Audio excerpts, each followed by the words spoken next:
Во текот на изминатите денови се одржаа дури две успешни крводарителски акции. Поточно на 20 ноември се одржа крводарителска акција каде што припадниците на армијата повторно ја докажаа својата хуманост.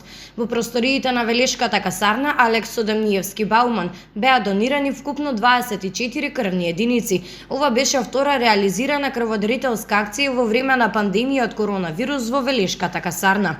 Додека пак на 21 ноември во просториите на лековниот салон се одржи уште една акција за дарување на крв, овој пат во соработка со Сдруженијето Велес Байкинг. Од Црвениот крст се известуваат дека на акцијата се дарувале 34 крвни единици, од кои 26 дарителите биле мажи, 8 жени, а 4 за прв пат дарувале крв и станаа дел од најхуманото семејство. Двете акции за дарување крв се организирани согласно препораките на Министерството за здравство со цел заштита од вирусот COVID-19.